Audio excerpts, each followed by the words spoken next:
welcome back to my channel. My name's Katie. I'm Simon. And today we're going to be just talking about houses basically. So about what happened when we moved house, how we got to the point where we needed to move. I've had a request from a subscriber for this video. We won't go into too much detail because obviously we don't want to give any personal information away and things like that about like the specific area we live in and so on. But obviously we'll try and help if we can. So we've had a few questions. First question is, when you were renting, were you saving for a house or did it just come after we were served with a Section 21 notice? So if you don't know what a Section 21 notice is, it's something issued by your landlord or estate agent when the landlord decides they want the property back. And at this current time, there's nothing to stop them just giving you one at any point, really, isn't there? They have to give you 2 months' notice, so they serve you Section 21. If you check through the form completely, because if not all the details are totally correct, or if they've not put the form on a official document, then it's completely invalid, and they would have to reissue an official Section 21 again. So make sure you check that first before you do anything else. This is what I did a lot of research online as soon as we got given it. That's why I'd say do your own research. Yeah. Make sure you know what it all means for you and what it's meant to include and stuff like that, because it could be completely invalid. So and even at the end of your 2 months notice, you don't actually you do need to leave really, but you don't have to leave until, I think it could be up to 6 months. After the 2 months, they instruct some officials basically to start proceedings to evict you from the property. So if you are going to be homeless and you have no option, nowhere else to go, you can just stay in your property. Obviously, it's not ideal. Keep paying your rent. Yeah. Don't be in arrears. That can get you into a lot of trouble if you don't keep paying your rent. But if you literally have nowhere to go, they cannot kick you out after the 2 months. It might be quicker in some cases, and it might be longer. It could be up to 6 months, but you will end up getting the bailiffs coming, knocking on your door and evicting you, basically. But that's just if you have no other options. But again, like Katie said, do your research.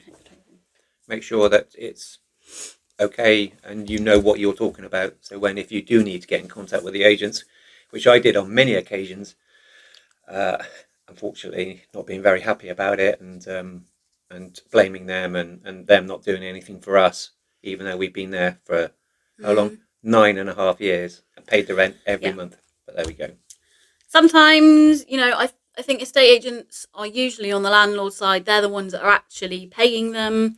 They claim whatever percentage, 10% usually, I think it is, of the rent or something for their fees. So obviously they're going to be on the landlord side half the time, but obviously they do need to look at what's going on as well. Anyway, we're going off topic. So the question was, when you were renting, were you saving for a house or did it come after we were served? So we were already saving.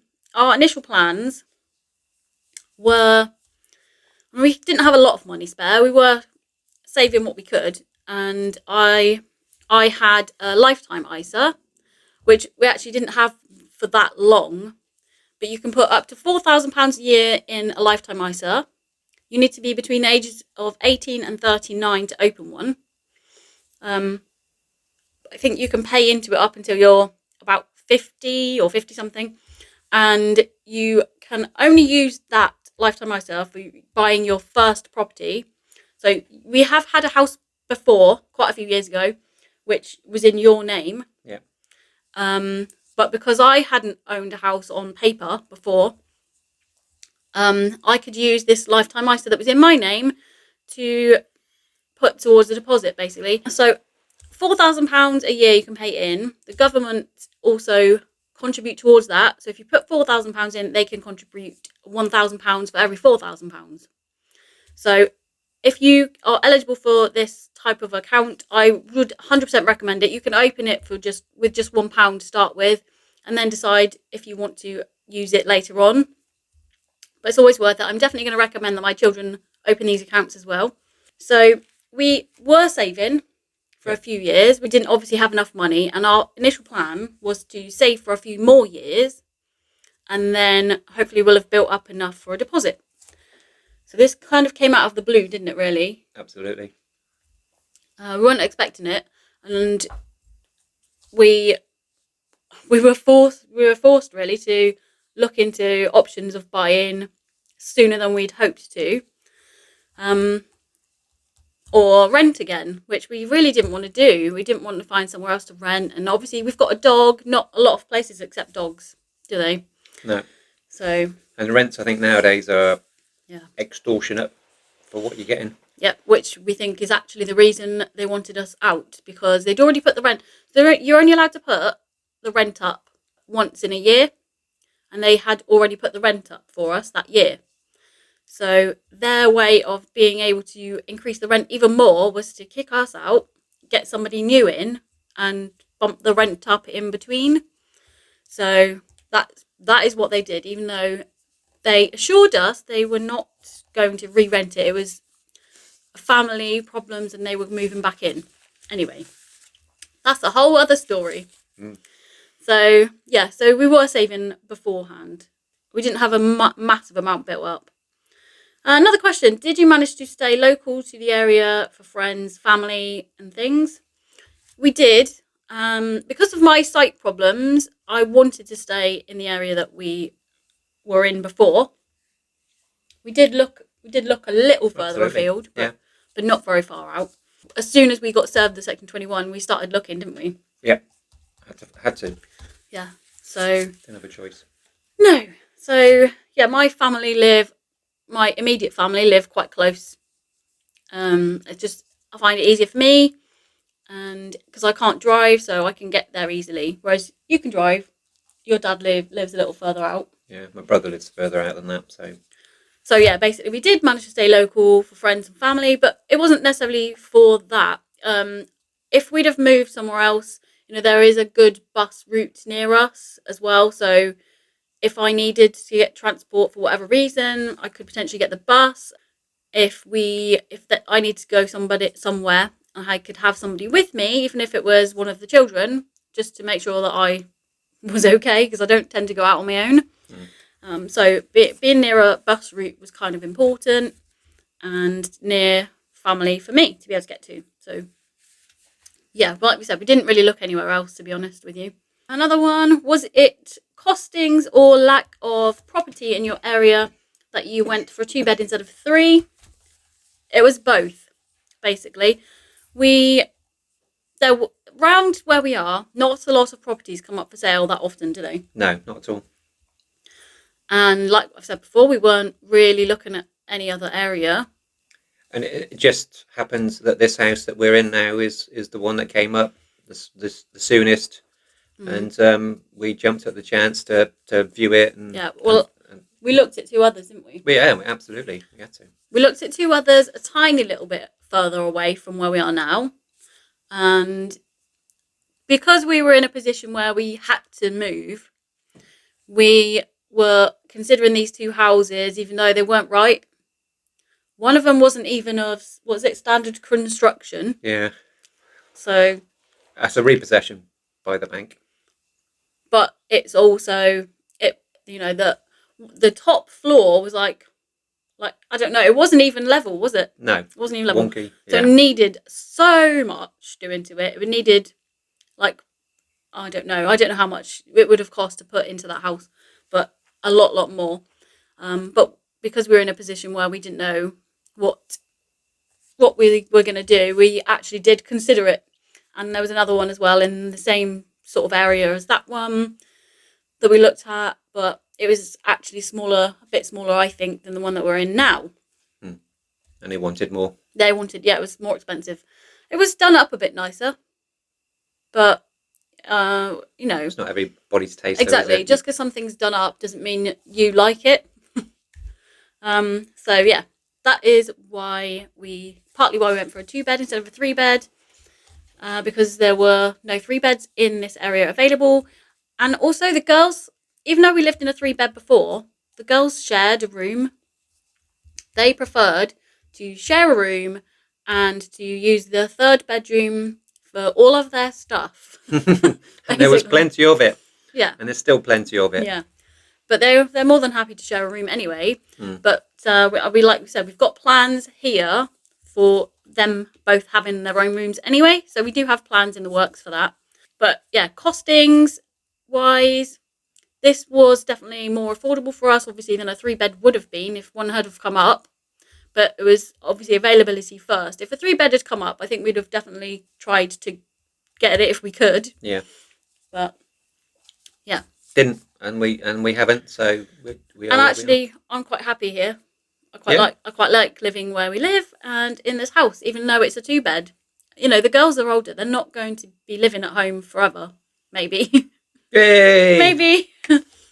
I mean, I don't know. You never know what's going to happen in the future. Whether they're even going to be able to afford to buy anywhere themselves. Absolutely. So another question: was it hard to get a mortgage with just your husband working? It was, and we did look previously to be in Service Section 21. We did like online mortgage calculators, and as it was terrible, wasn't it? We couldn't have even afforded a flat. Yeah. But I definitely recommend, because sometimes online mortgage calculators are not as good as actually a mortgage advisor. I definitely recommend seeing one. We saw a nice lady, didn't we? And she was really, really good, actually. Yeah. She did what she could for us. So just quickly explain, if you're not aware, what they do. So there's another question about how much deposit did you put down, like percentage-wise and things like that. So we can talk about it at the same time. Yeah. It's not a specific percentage necessarily. You don't go in saying, right, this is how much percentage you need to afford for a deposit. It's basically, you see the mortgage advisor. They go through so many things. You need like maybe a couple of hours with her. Well, we did. Yep. And she goes through history, medical records, employment, any income at all.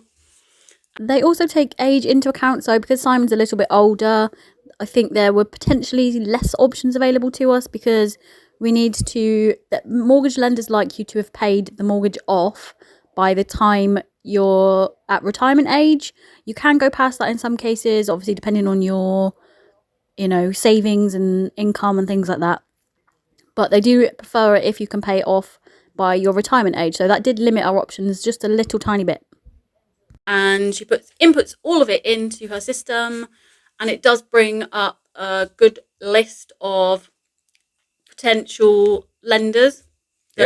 That are willing, and how much they're willing to give you, or based on the affordability of your criteria that you've given and the information you give into the mortgage advisor. Yeah. Because we also have dependents, so that also gets taken into account as well, doesn't it? Yeah. So it's not just how much you earn, it's also how many, if you've got children. Yeah, just lots and lots of information. So it's not just black and white really, how much, a percentage of a deposit. But then you get a big list. Some of them offer you more, some of them offer you less, and depends really what you want, who you want to go with, because it just tells you what they'll give you, and then you then have to find the rest somehow. So your deposit could be, if it's a new build, it's going to be different to a existing property, because obviously the builder can help you out a little bit with, saying that you only need so much as a deposit. But obviously with us, we knew how much this house was going for. We knew how much we could afford eventually when doing a few calculations, and the mortgage then tells us what we needed to put as our deposit, not necessarily as your deposit, so our deposit. Yeah, I've forgotten what I was going to say. And then we had to basically choose which one we wanted to try and apply for, and the mortgage advisor basically applied for it for us whilst we were sitting with her, and then we just had to wait. Yep. A little while, wasn't it? A couple of weeks? Was it a week? 2 weeks? Yeah, a little while. Yeah. Just to hear whether we'd been accepted or not for the mortgage with them, based on our situation and money and so on like that. They do take other things into account, not just your earnings. I think they took child benefit into account as well. Anything that comes into the house. Not anything, but a lot of things. She did try. She inputted as much as she could, and so it's not necessarily just wages that you can take into account. So that's also good to know. We weren't sure about that. So if that information helps somebody, then good. Obviously, you have to prove all your income and things to them. You can't just tell them. You've got to provide a lot of bank statements and things like that. Yeah. Right. Along with the interest rate that we were offered. So initially, I think it was fairly high at the time, wasn't it? But because we were thrown into the situation where we had to choose buy or rent. The interest rate that we were actually offered was around about 5.2%. I think it was more than that, but could have been, but sounds about right to me. And because because it went on for quite some time, really. It was about 6 months, wasn't it? Yeah. Before we'd exchange contracts and things like that, which is quite a long time considering there was no chain on either side. I don't know why, it just took a long time. Conveyancers were just taking forever. Yeah. But during that time, the insurance. The mortgage rate. The interest rate went down from around 5.2 to around 4.24. And our mortgage advisor contacted us to say, would we like her to try and get the lower rate for us? And that would save us around about £100 a month on our mortgage repayments. So we said, yes, please, of course. No, thank you. We'd like to pay more. Yeah, of course. So that way was quite good. So it took a bit longer, but overall we've got a little bit cheaper mortgage each month. Yeah, so the mortgage advisor fees were about £500. So she did get some commission, I think, as well on top of what we paid her. Yeah. But we definitely paid her as well. Next question. And then it's just basically all the work with the builder, doing up your home, the porch and other works must have been very expensive. What's your secret? We don't have a secret. No. We don't have a secret. It was expensive, but I mean, he's not done up our home. If you've seen the rest of the house, it's not done up. We had a few things done. We've had a boiler, some radiators. We've done the gutter in. We've had a porch built, and we've had the bathroom done. Yeah. Yeah. That's it. And I think he didn't do all of those things, by the way. He did plaster the girls' ceiling and also a wall as well. But we know him. He's local to us, and we actually sourced a lot of especially for the bathroom, we sourced all of the white goods and things like that ourselves and bought them ourselves. So that saved us, and he just did the work. So as long as everything comes on time, because we had issues with the wall cladding, stuff, not turning up on time. But as long as everything comes on time, and yeah, so because we know him, he's local to the area, and we sourced the things ourselves, it was a bit cheaper. But we did also have some savings. So in order to buy our house, because we wouldn't have been able to get a mortgage to cover all of it, yeah. We would only have a small mortgage, which we couldn't have got a flat for. We did manage to. You had some inheritance. Yep, from my dad. From your dad, sort of early inheritance. Yeah. Which we used because that was a way that we could get a house, basically, and it was either that. Live with your parents for the rest of our lives. Yeah, live with my parents forever. And I don't think anybody would want that. No. Them or us. Because there's not enough space in their house for the amount of people that were living there. But we did live with my parents for 6 months whilst I was waiting. So we did save up. Obviously, we weren't paying rent out and things like that. So we did save up money, accumulate money from the time that we were there, and put that towards a lot of the works as well. So that's what we did.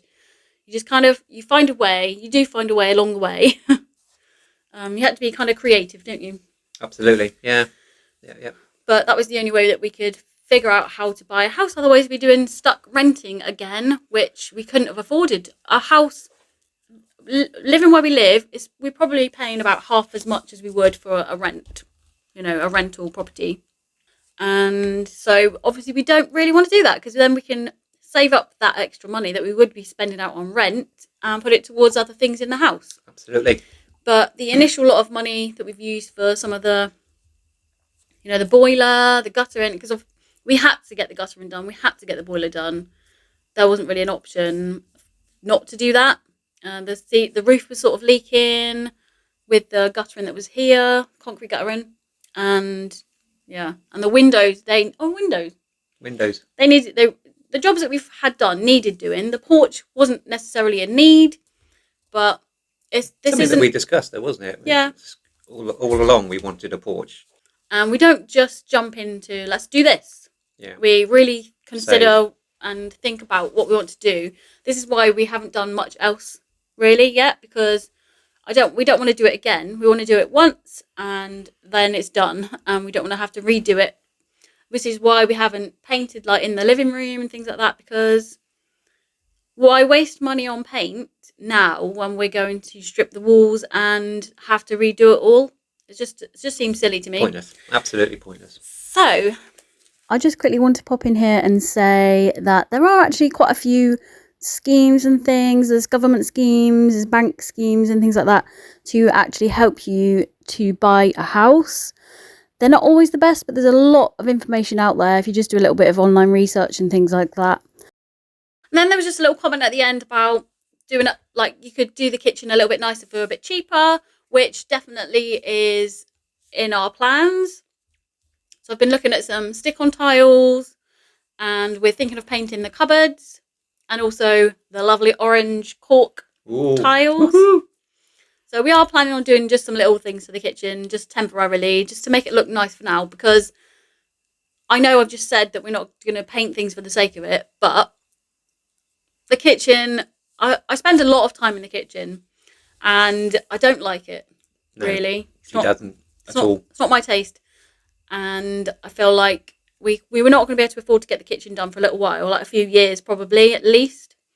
So just spending maybe £100 on it for some paint, some stick-on tiles, it will make it look hopefully 100 times better for now, for me, for a few years of use. So yeah, that's it really, isn't it? Any more? No, I think that's it. I think you covered everything. We covered all the questions. Yeah. If you have anything else you want to ask us, then please do. Obviously, I will try and reply to your comments. But, I'm not going to give personal information away. Just please bear that in mind. Thank you very much. That's the end of the video. So, hope this has helped any of you. If you do have any questions about the process or anything like that, we will try and help. And have a lovely rest of your day. Thank you so much for watching, everybody. Bye. Goodbye.